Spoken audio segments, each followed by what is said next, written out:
What's something people think makes them unique but really doesn't? People who study psychology, in my experience, seem to think they could spot a serial killer in a crowded room by the way he scratches his ass. I live with a girl who is studying psychology at university. I'm sorry, but you cannot tell anything by the way I hold my spoon. I have a BA in psychology.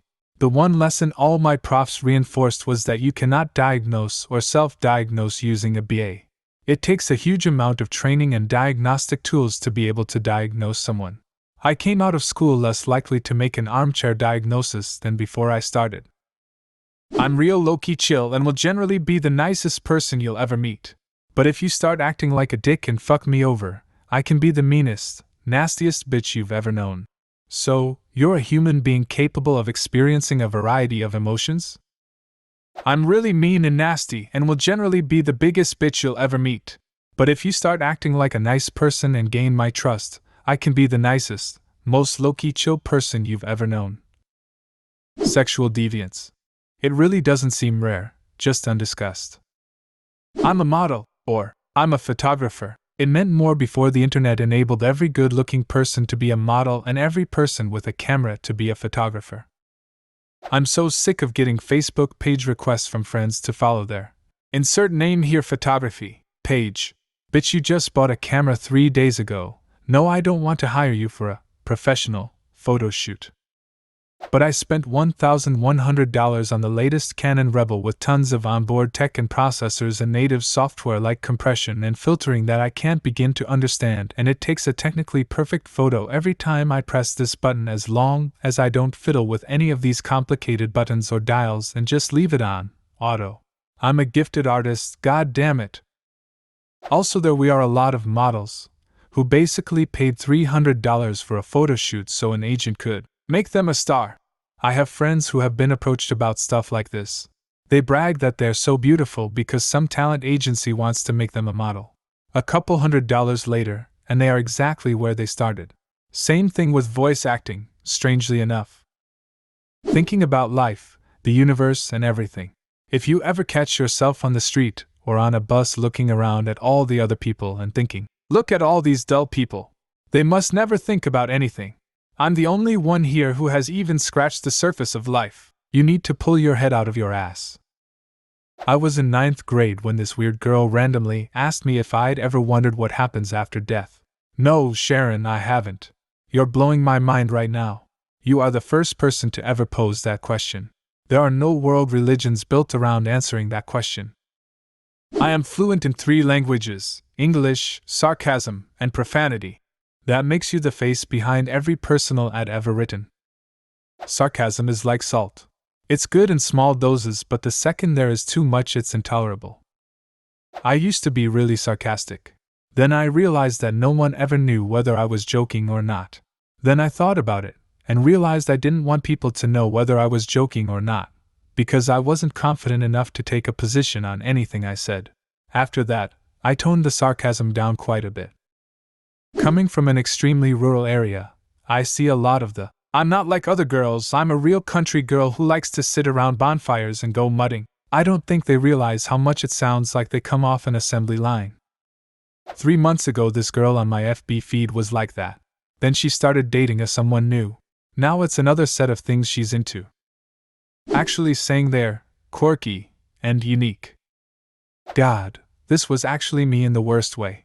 When I was growing up, I was weird to the other kids, but generally liked by my teachers, who called me quirky. This was echoed by my parents, and then myself, because I preferred quirky to all the other names I was being called back then. Turns out I was just an undiagnosed autistic kid.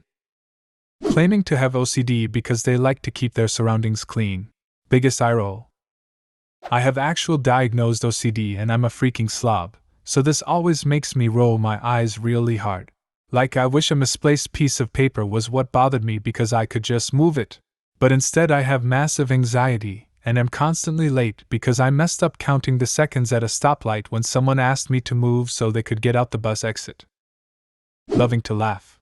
I'd say 9 out of 10 online dating profiles include some variation of the phrase, I love to laugh.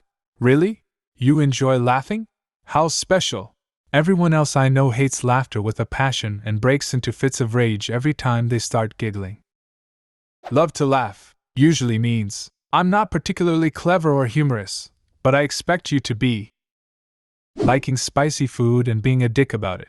Nobody cares that you can handle the hottest curry at the restaurant. Music taste. IDGF if you like music from the 60s, 70s, 80s era.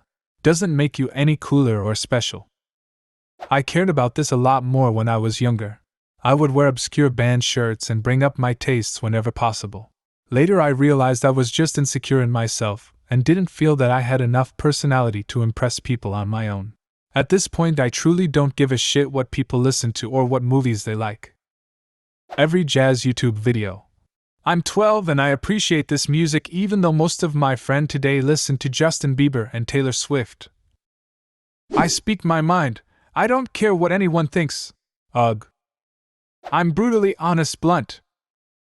A friend of mine explained it best. People who claim to be brutally honest are more concerned with the brutality than the honesty. People like this frustrate me because a lot of the time, they're just saying shit that other people would put a filter on. You're not speaking your mind, you're just a dick.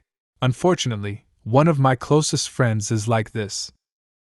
I'm not a typical girl. I watch Netflix and eat pizza, and I don't care. Having a terrible childhood. It seems depressingly common. Whenever one person comments about it, there's normally a long string of other confessions of horrendous childhoods. It's miserable. I'm never having kids. And people like to play the "my childhood was worse than your childhood" game.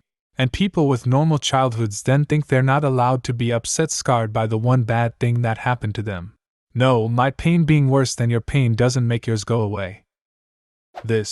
My best friend was molested by a family member as a child, experienced her parents divorcing because one parent cheated on another with the other parent's best friend, and a whole host of problems.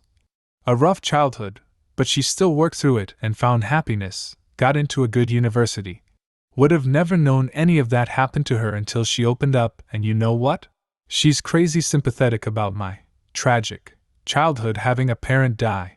Never once has she minimized it or made it into a competition about who had it tougher. We both had entirely different, unique experiences. Her support, knowing what she's been through, is worth gold to me. And I hope that I can be 1/10 a good friend to her as she has been to me. Shitty tattoos. I got the cursive quote on my ribs because I'm original. Anchor on bicep, angel wings. Tree with roots. Birds fluttering. Nautical compass. Fuck. I'm sick of hearing people thinking their city's weather is unique. We have a saying around here that you don't like the weather, just wait 20 minutes. In the last 4 months Eve heard it 4 times alone. Reno, Edit, USA, Prague, Czech Republic, Älesund, Norway, Reykjavik, Iceland. Your town isn't special, nor is that quote. Just stop. I did hear a funny twist on it recently. Some Welsh guy said, if you don't like the weather in Cardiff, wait 20 minutes, because that's how often the train leaves. Having an exotic name, or giving one to their kids.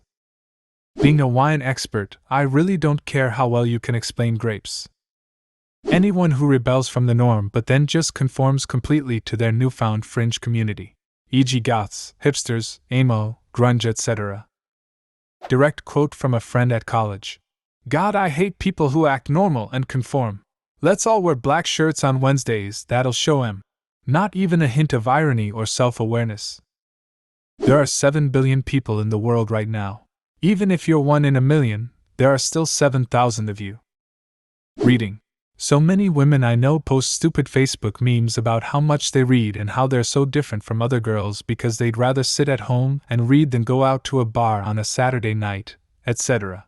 They name their kids things like Atticus and Holden, and their pets, usually cats, Mr. Darcy and Dumbledore, and they act like that makes them so much better than everyone else. They think being able to quote books that we all read in high school makes them deep and better than others. They also whine a lot about how men don't want them because they're intimidated by their intelligence, and only go for dumb party girls. Female nice guys. It's really annoying. She's a young mother who likes wine at night. Being awkward. Everyone is fucking awkward at some point. Most people figure it out and move on. Also, the word awkward has become a catch-all for every minute social infraction. From my high school days, wearing edgy, or alternative, clothes that they got from Hot Topic or Spencer's, to include, but not limited to, vintage, Nintendo jewelry, anything with Jack Skellington on it, goth, clothes with a million zippers that do not zip, and Che Guevara shirts. The Che shirts are my favorite since the fact that these are bought in a shopping mall, which is the epitome of capitalist consumerism. The people that buy these might as well take a dump on his communist grave. The whole "only 90s kids will understand" thing. I'm indeed a kid from the 90s, but I have no pretense that the mass media I consumed during that time is now part of some lost and near mythic set of knowledge that sets me apart from everyone else. Having introverted tendencies. What's something people think is unique but isn't? Leave a comment and subscribe to the channel if you want to see more videos like this one.